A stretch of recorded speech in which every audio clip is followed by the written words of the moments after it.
श्री स्वामी समर्थ. जय जय स्वामी समर्थ.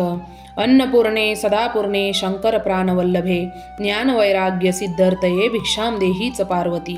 माताच पार्वती देवी पिता देव महेश्वरा बांधवा शिवभक्ताच स्वदेशो भूयंत्रय महा. आता चालू आहे तो शाकंभरी नवरात्री उत्सव. हा उत्सव 3 जानेवारी 2026 पर्यंत केला जातो. वर्षभरामध्ये 3 नवरात्री उत्सव साजऱ्या केला जातात. पहिली असते ती चैत्र नवरात्री, दुसरी असते शारदीय नवरात्री आणि तिसरी असते ती शाकंभरी नवरात्री. पौष शुक्ल अष्टमी ते पौष शुक्ल पौर्णिमा या दरम्यान शाकंभरी नवरात्री साजरी केली जाते. ज्यांची कुलदैवता शाकंभरी माता आहे त्यांच्या घरी नवरात्री साजरी केली जाते. तेही शारदीय नवरात्रीप्रमाणे घटस्थापना आणि अनेक पूजा केल्या जातात. परंतु शाकंभरी देवीचं महात्म्य खूप मोठं मानलं जातं. ती अन्नपूर्णा माता म्हणून ओळखली जाते आणि तिला बनशंकरी माता देखील म्हटले जाते. आपण जरी आपल्या घरी शाकंभरी पौर्णिमेचा नवरात्र साजरा केला जात नसेल तरीही या दरम्यान काही सेवा आहेत त्या आपण जरूर पूर्ण केल्या पाहिजेत.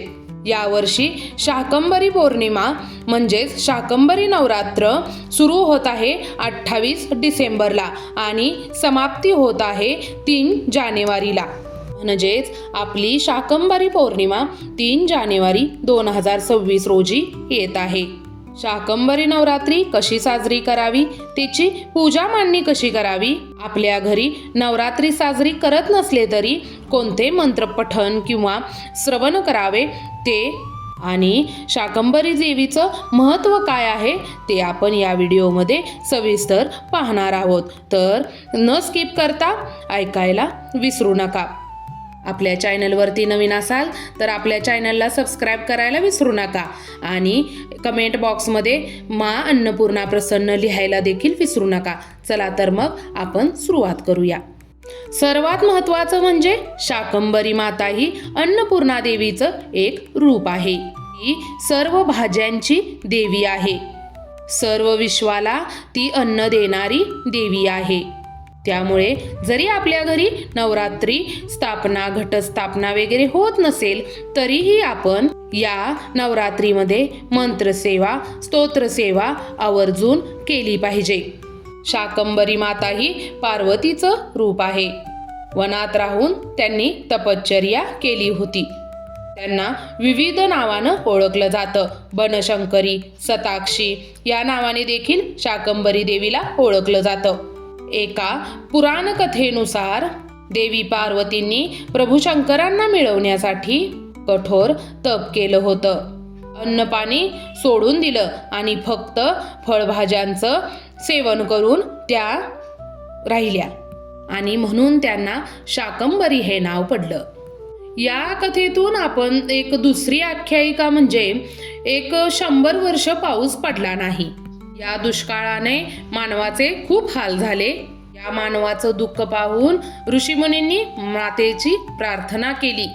तेव्हा पार्वती मातेच्या शरीरातून औषधी उत्पन्न झाल्या, पालेभाज्या उत्पन्न झाल्या आणि यातून त्यांनी संपूर्ण विश्वाचं जगज्जननीने पालन पोषण केलं आणि या विश्वाला विनाशापासून वाचवलं. त्यामुळेच शाकंभरी पौर्णिमेच्या दिवशी फळे फुले पालेभाज्या दान करणं अत्यंत शुभ मानलं जातं. त्यामुळे शाकंभरी देवी प्रसन्न होतात म्हणजेच अन्नपूर्णा देवी प्रसन्न होतात. यावरून आपल्याला असं समजतं की आपली शाकंभरी देवी ही अन्नाची देवता आहे. या दिवशी जो कोणी आपल्या अन्नपूर्णा मातेची सेवा करेल त्याला अन्नपूर्णा माता प्रसन्न होतील आणि त्यांची कृपादृष्टी तुमच्यावर सतत राहील. त्यांच्या घरामध्ये अन्नधान्याची कमतरता कधीच राहणार नाही. त्यांच्या घरी नेहमी भरभराटी होईल.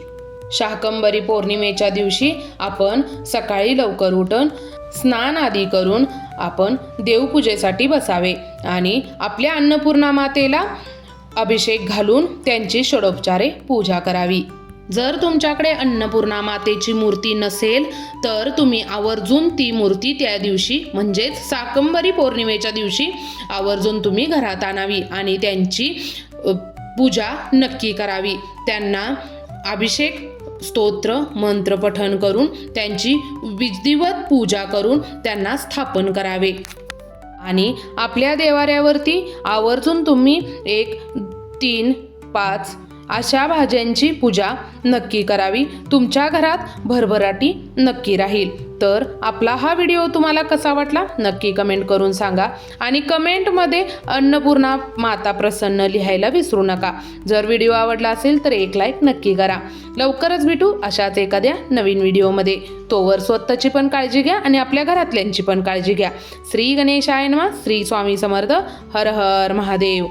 अन्नपूर्णे सदापूर्णे शंकर प्राणवल्लभे ज्ञानवैराग्य सिद्धर्थे भिक्षाम देहीच पार्वती. माताच पार्वती देवी पिता देवो महेश्वरा बांधवा शिवभक्ताच स्वदेशो पुहिंत्रे महा.